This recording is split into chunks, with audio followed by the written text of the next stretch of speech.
Hey you guys, welcome back to my channel. If you're new here, I'm Christina, and in today's video, I'm going to be sharing with you a November homeschool and life recap and our December plans and goals. I'm so excited to share with you all about Christmas school, all about what we're planning for the winter, how I'm changing some things up this year for our winter homeschooling, how I'm changing some things up for how we use knowledge crates. And so before we jump into a November recap, I just want to say thank you to Knowledge Crates for sponsoring today's video. I love Knowledge Crates so much, you guys. We've been using them for 2.5 years faithfully. We have not missed a season. And as a matter of fact, outside of just their seasonal crates, we have used many of their other resources, mini crates and themed crates and busy bins now, which are our favorite new addition. So yeah, stay tuned, because as I'm sharing our December plans and goals, I'm also going to be sharing with you all about what changes I'm making to how we use knowledge crates. It is different than how we've been using knowledge crates for the last 2.5 years. So stay tuned for that. November was such a good month. I feel like I say that every month, but I don't know. November was such an amazing month for so many reasons. We've had some major changes in our lives. If you've been around here or on Instagram, I just feel like the last 5 to 7 years maybe has just been a series of transitions. And looking back, I can see the goodness of God. I can see his hand in it. I can see his goodness and his purpose even through hard seasons. So I'm not complaining, but it definitely pushes me outside of my comfort zone for somebody who likes to feel like settled and all of those things. However, we've had some transitions and they've been good, although they've been challenging. So November has been really, really interesting. We did a lot of travel in November, lots of unschooling vibes, as you continue to see that theme with us. And we're looking forward to December. So without further ado, let's jump into some details about November. If you watch these videos monthly, it can also help just make things real as far as like, what do we actually get to each month and what doesn't really get done. So it'll be interesting for both of us to look back at what I said we were going to do for the month of November. The November wish list, here it is, you guys. A moment of truth. First thing I had down on the list was Playful Pioneers, which would include our main read aloud right now in Playful Pioneers, which is On the Banks of Plum Creek, and Wonderful, which is the main devotion that we've been using for our morning time together, and I love it. I'm so glad I made this choice. So I've mentioned this before, but in case you missed it, in Playful Pioneers, the first devotional that you go through is theology, and we really, really loved that for a variety of reasons. And this is Wonderful, which is by the same author, and this goes through the Psalms. So ancient Psalms ever new. We are loving this. So we're using this in place of the Jesus Storybook Bible, which is what they recommend in Playful Pioneers after you finish theology.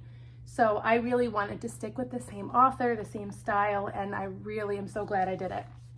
So that's what we're doing for devotions. We are still reading On the Banks of Plum Creek. We have not finished it yet. I really liked the way things just happened to align. Like, we just read the Thanksgiving chapter and the Christmas chapter. And so that was kind of cool how that worked out. But we've been doing Playful Pioneers faithfully, even though it's not every single day of the week. Next up, Peaceful Preschool. We are using Peaceful Preschool super loosely, which I had planned on, but thought maybe once I got into the rhythm of it, I would use more and more of the plans in here. So here's my thoughts about the Peaceful Preschool. We will continue to use it. I love the printables that give me the letter of the week. I love to look at the book lists for each letter of the week and decide whether or not I'm going to pull from it. I love to look at the scripture of the week to decide if I'm going to use that or our Pip and J papery scripture from our alphabet scripture memorization cards, or if I'm going to use both. And so there's a lot, and I love the ideas in there. There is a ton of like life skills included in there, like things like cooking with your kids and cleaning with your kids and creating rhythms around like habit training. Very Charlotte Mason inspired. Love all of that. I actually think it would be most useful for someone who your oldest children are preschool age, or your oldest children are just a little bit more than preschool age, and maybe you haven't developed those rhythms of making homemade cleaners, of doing handcrafts, of baking together, of cooking together. You really feel stuck in a rut. You see people doing those things, you want to do them, but you don't know where to start. The Peaceful Preschool is exceptional in that way, because the way that it seamlessly blends all of those different things into learning a letter of the week, reading good literature that aligns with the letter of the week, having hands-on projects. It is beautifully done. Love it. We don't follow a lot of those things because of the fact that a lot of those things are already a part of our rhythms. So it'll tell us something to do that we already do. So I'm just kind of like, check, we already do that. So that's the only reason I say we pull from it so loosely and we don't follow it very heavily. And then also we just make everything our own. That's just how we roll. But I do believe that it would be beautiful, open and go preschool curriculum for someone who is just starting out homeschooling, or you want to do things differently for a preschooler that you have, and you could definitely follow it to a T and have a beautifully rich, gentle, peaceful preschool education for your child. So big fan of the Peaceful Preschool. We just use it super loosely. October, and Five Little Peppers. We are still reading October. I went through a little bit of a time where I wasn't quite sure about it because I didn't really like how dark her thoughts got at times, the main character. And I was trying to debate between whether or not I felt like it was too much trauma and focus on her internal struggles and all of that. I was a little bit worried that it was like going against what I usually say about like whatever things are good, whatever things are pure, whatever things are lovely and of good report, like think of those things. That is the scripture that I use to decide whether or not I'm going to use something with my children or have them read it independently. And so I was struggling with that a little bit, and I think we got over the hump a little bit in the book October. I could do a whole video, so I'm going to try to, like, in a nutshell, say we decided to keep going with it, still keeping an open mind of the fact that I can stop it at any time. But my older 3 children have gone through quite a bit of trauma, unfortunately. And so although I want to only give them things that are pure and lovely and of good report,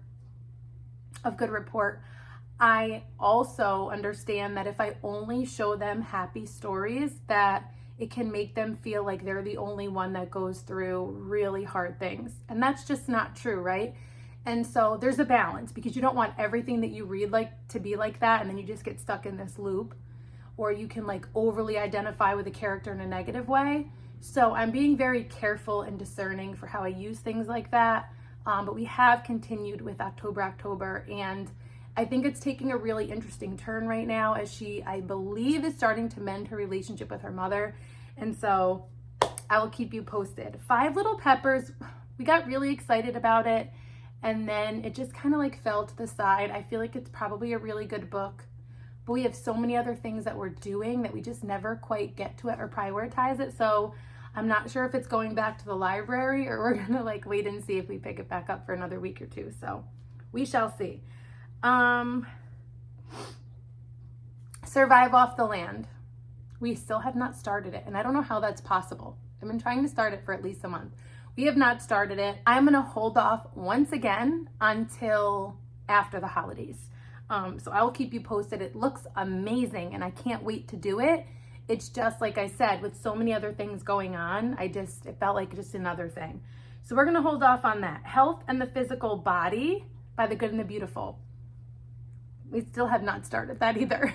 So we read the picture book that goes along with it, The Story of a Cold, and that was excellent. We learned so much in that, all of my kids. And so I was using that as like an intro to the unit, but then we just never quite got to the actual unit. Again, probably, so I may do it, but probably not till after the holidays. So, Answers book. Guys, there's so many things that I can't check off here. The Answers book. We have not started that either. And I was so excited about it. And we are going to do that one because I know that it's amazing. And especially my older two boys are going to love it. Biblical apologetics, they just like eat it up and they love those conversations. And we will definitely be doing it. But again, after the holidays. I'm not doing well here, guys. The Massachusetts study. So guess what? We did the Massachusetts study. But guess what happened? We were supposed to go to the homeschool day at Sturbridge Village in Massachusetts. That's why we were studying Massachusetts. We eat breakfast, we get all packed up, ready to go. Go to get everybody in the car, our lunch is packed. It's like 2 hours away. And I can't find my car keys. Long story short, they were in my husband's coat pocket at work and he was not reachable. So we did not get to go, which was a major bummer, but we are going to try to go in like the spring, I think. So, but we did study Massachusetts a little bit. Christian Heroes Then and Now still have not gotten to that either. We are kind of on the rhythm of we read one together and then my boys choose one and they read one independently. And I was having them choose between 3 missionaries from China and we were going to do a little China mini study.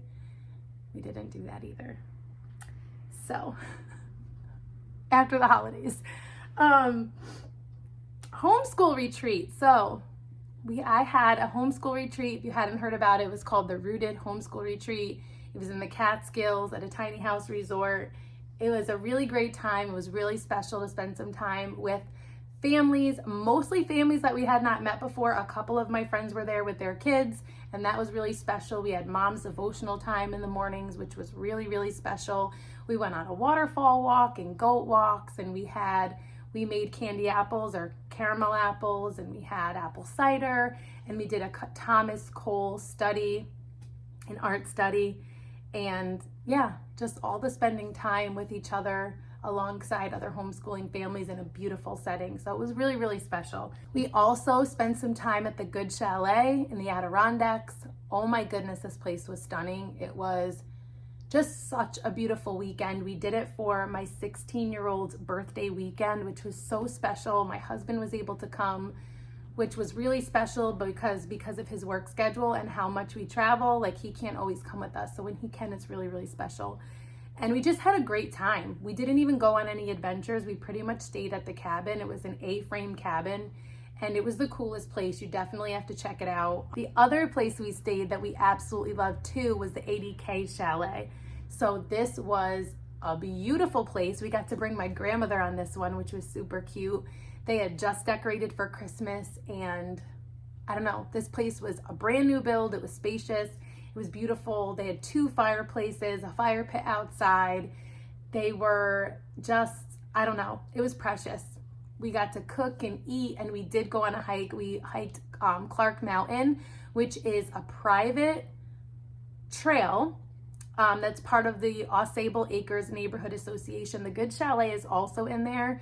And so there are 50 acres of hiking trails that are private to that neighborhood association. So the Good Chalet and 80K Chalet are both in that neighborhood association. And so you have access to hiking, snowshoeing, and all these different trails that are not necessarily accessible to the public, or they're not supposed to be. But there was no one. We saw no one on our hike, and it was the perfect hike for if you have smaller kids because it was 1 mile out and back, and you got such a huge payoff at the top. It was beautiful. When you went around the summit trail, at one point you could see Whiteface Mountain. If you know, you know. Like, it was so beautiful. So we really enjoyed those places. We have another trip to the Adirondacks coming up. So jumping ahead a little bit to talking about December, we are going to be going to another Adirondack stay. My husband is getting to come to this one as well. I'm super excited. We're also going to the Poconos for the very first time. So we're going to study Pennsylvania a little bit. So that's another thing that I'm jumping ahead on a little bit to talk about. For December, we'll be studying a little bit of Pennsylvania through the Traveling the States unit from the Waldock Way. That's what we've been using to study a new state before we go visit it. So super excited for that. That's really all I had on my list, guys. I only got to check off a few things, but I'm totally okay with that. I feel like we did lots of rich learning through travel, through reading books together. My kids have been continuing on with their independent language arts and math, and reading their independent books that they're interested in. Before I jump into everything that I'm doing for December homeschool plans and goals, one change that I want to talk about. There's actually two changes. There's the knowledge crates change, and then there is the just general winter homeschooling, Christmas schooling change, and they are going to actually seem like they contradict one another, so just bear with me. So usually during this time of year, I get so excited and I bust out all of like the winter books and the winter unit studies and the Christmas books and the Christmas unit studies, and it just feels like a lot, even though it's supposed to be relaxed. And it is relaxed, but then we don't get to a lot, and then I feel like I failed. So what I have decided this year is to not do a huge focus on winter for the month of December, and let December be all about Christmas. Because usually what happens is Christmas and New Year's are over and it's January and you're like, what do we do now?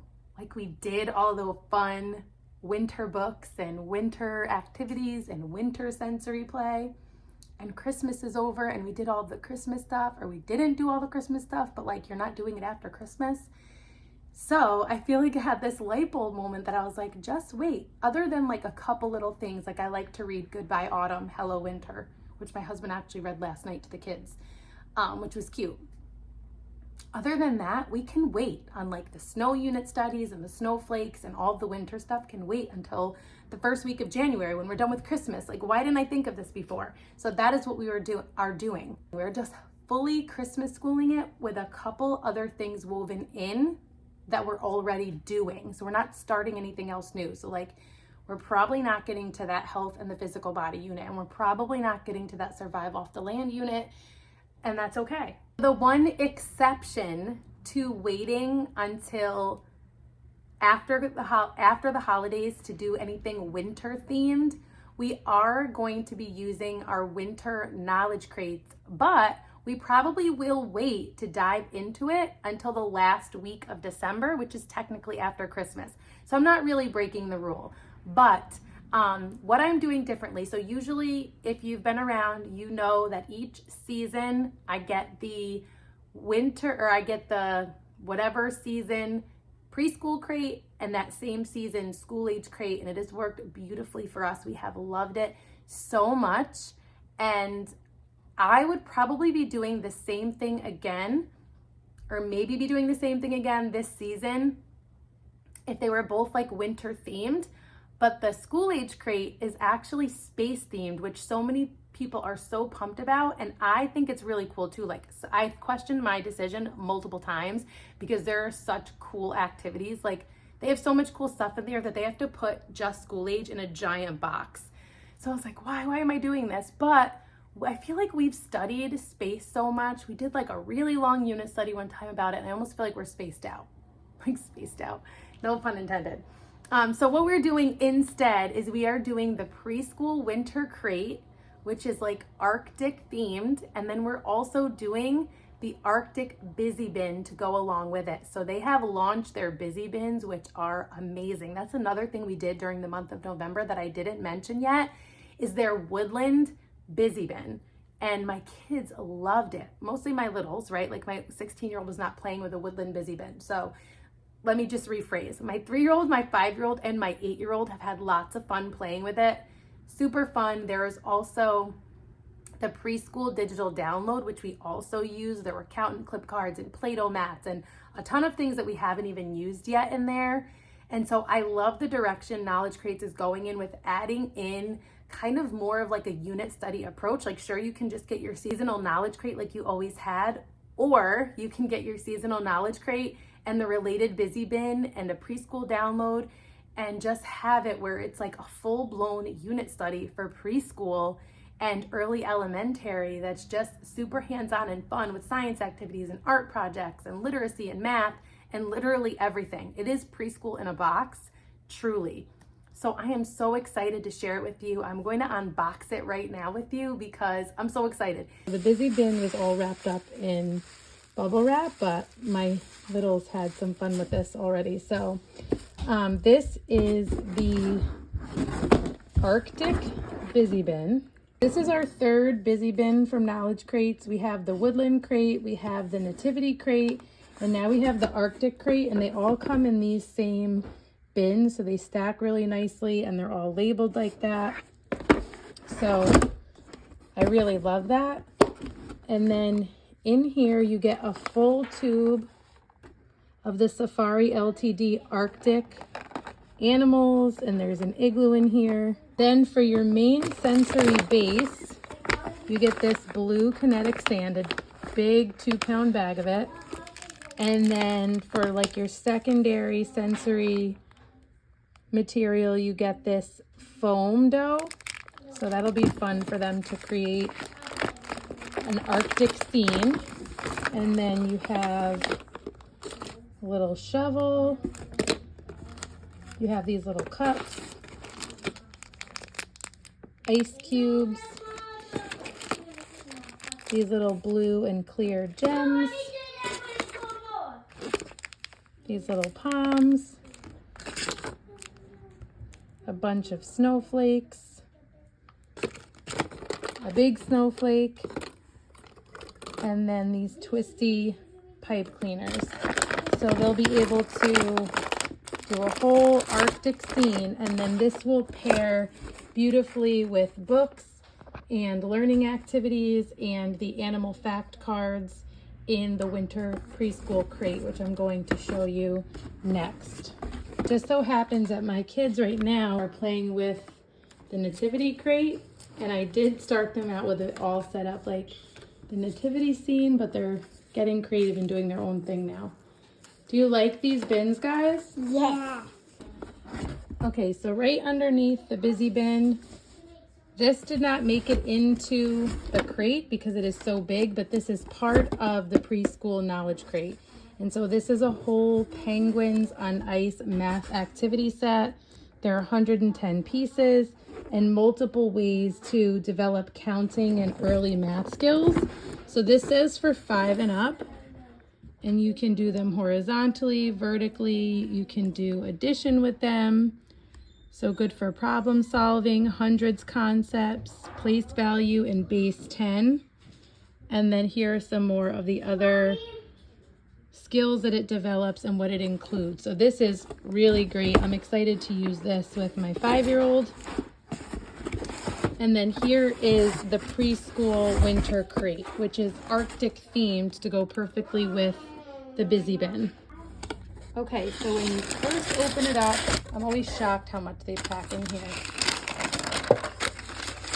Right on top, usually you'll see your activity guide.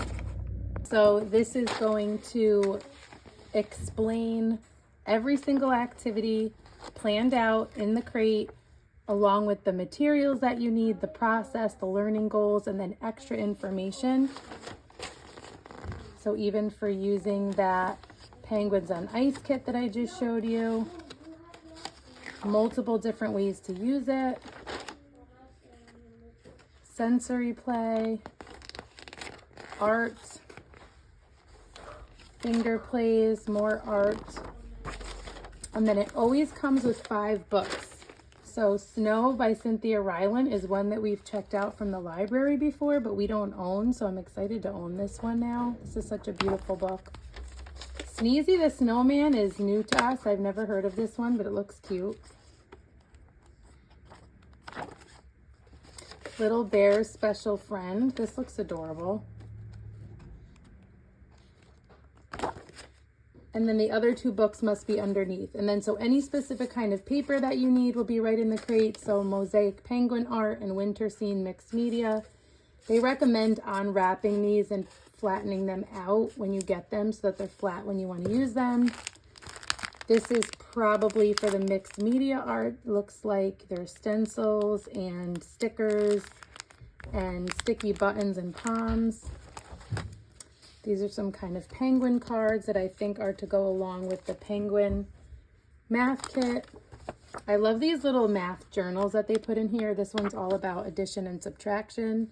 So I've been saving these from previous crates. I have a whole set of them now because many of them my youngest 2 are not ready for yet, but my 8-year-old was kind of above them. So I just save it for when we're ready. If something needs dice, they'll be in there. There's always Play-Doh.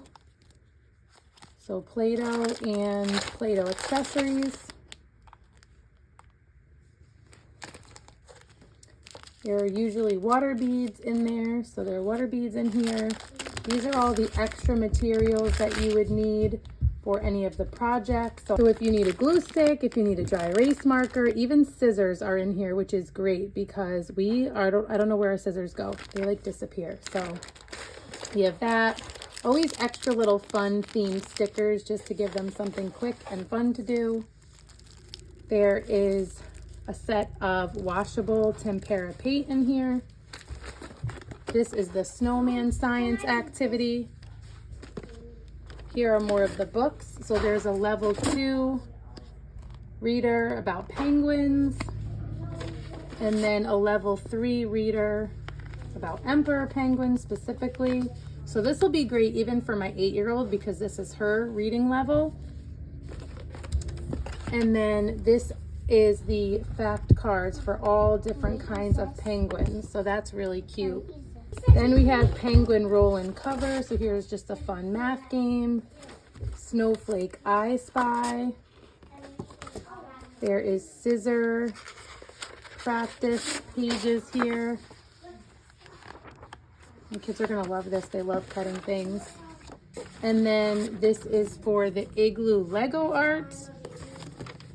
And then we have number tracing dry erase mats. So lots of learning fun in here, literacy, art, math, science, all of the things.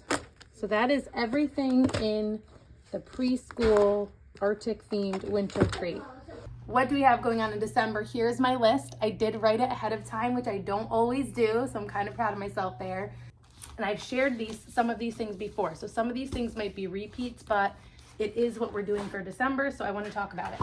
I have shared before that we are doing a connected Christmas around the world. So what I love about this is that every single day you're looking at a different country and how they celebrate Christmas, but you're also reading the scriptures, you're also learning a hymn, you're also doing an art study or a poetry study, and it's just so beautifully done. There are recipes and handcrafts and all of that good stuff. So we're going to be going through this. What goes along with this is this Christmas story narration notebook. 2 things that I did not share in my Christmas schooling video because I decided afterwards to get them are the Christmas guide from the Peaceful Press, which is geared towards preschool ages like 3 to 5 or 3 to 6. And this is really precious, and we're using this loosely as well. Like I'm using the book lists and I'm using some of the printables, and it's set up very much like Peaceful Preschool and Playful Pioneer. So I just like the familiarity of it, that there's a new Christmas picture book each day. There's phonics, there's counting skills, fine motor, large motor, practical life skills, and art skills. And just very simple. So we are going to be working through this as well. The other thing that I chose is the watercolor class, Winter and Christmas from Brighter Day Press. So something that we did in November that I didn't mention is we did this Thanksgiving study from Brighter Day Press. It was a 4-day study. Like, I know it's a little much to be thinking about next Thanksgiving, but we loved this so much. Like, loved it. I got it last minute. Like, literally the last minute, and printed it out and started using it the very next day. Loved it. And so I was like, I want to use something else from the Brighter Day Press, but I don't want to do their Christmas one because we've already chosen a connected Christmas and the Christmas guide. Like, let's not get crazy.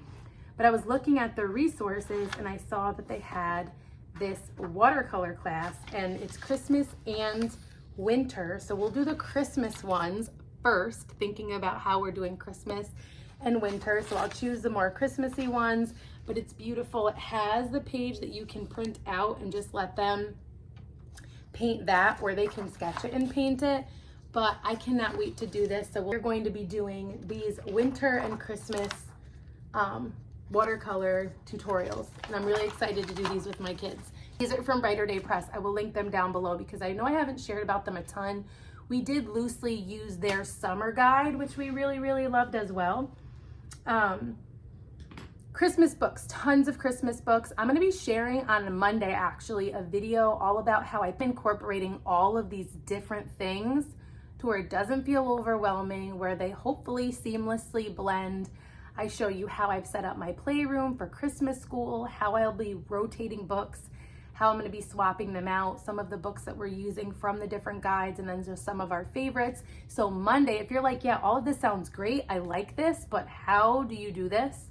I'm going to be sharing that on Monday, so be on the lookout for that. Another thing that I got this unit study from Green Urban Creative like 2 or 3 years ago when my daughter was in the Nutcracker. She was in it like 3 years in a row, and then she took a break from ballet and she's doing gymnastics, and now we're going to the Nutcracker this week, which I'm really, really excited about. And now she wants to be in the Nutcracker again, which obviously she can't this year, but next year, unless she changes her mind before that happens again. But I'd gotten this unit study and then we never used it. And so I was like, oh my gosh, we're going to the Nutcracker. I should totally pull out some of that. So there's like this point shoe anatomy. I only did one of these for her because I feel like my boys are gonna be like, no thanks, Mom. But I also printed out the Sugar Plum Tree poem. And then, oh, this is from Peaceful Preschool because it's K week for us this week. And so we're focusing on King Jesus. Oh, and I can share with you the Advent devotional that goes along with that perfectly. And then these are the little cards that I love from the Peaceful Preschool. There's the print and the cursive, uppercase and lowercase. And so this has inspired my 5-year-old to want to learn cursive alongside his print, which has been super cool. So anyway, back to the Nutcracker unit study. We're gonna learn about the story of the ballet, the choreography of the ballet, and the music of the ballet. So I like that we're gonna be learning about some art history there. I'm really excited about that. And we're also, before we jump into that, we're gonna read this picture book that I got a couple years ago, Charlotte and the Nutcracker, the true story of a girl who made ballet history. So for Advent, we are using a couple of different Advent resources, but the main one is from the Daily Grace Co. Good News, Great Joy for Kids. And I shared this, I don't know, way back. And so what we did last night to prepare for Advent is we read this page, What is Advent? And then these are the Advent cards for little hearts.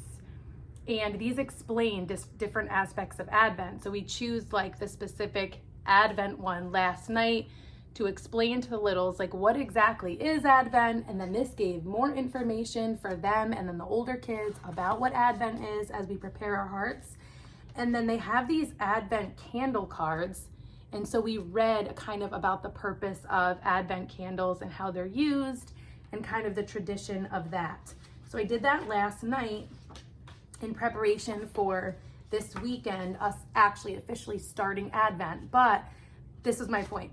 There's a card of this that says King on it, and then on the back talks about Jesus and the scriptures. And so I have that on my Montessori learning shelf with our Advent blocks, which we're also using for our December Christmas schooling, especially for my littler guys to have something tangible that they can play with and connect with Advent.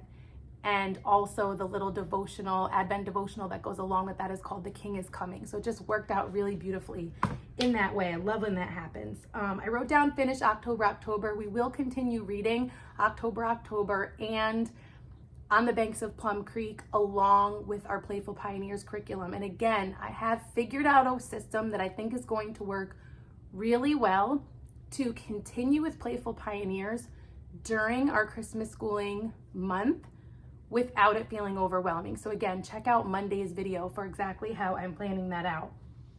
We will be doing a little Pennsylvania mini study, and it is like one day we do that in preparation for going to the Poconos. So we'll learn a little bit about Pennsylvania that way. Much like we're pushing off other wintry things, we will be waiting to do my Huga unit. If you missed it, I created a study of Huga, and it is now available on Etsy. It was originally for the winter mega bundle, and I had planned on doing it in November, and then I was like, oh, we'll do it in December. And then I thought, like, again, do this cozy, like wintry Huga vibes, Huga study in January when things start feeling like dull or like, what do we do now? Okay, you guys, so I think that is it. I think that's everything except for just like lots of read alouds. Lots of read alouds, lots of Advent, lots of reading the Bible, baking together, traveling, just slowing down and enjoying this season and savoring it as much as possible.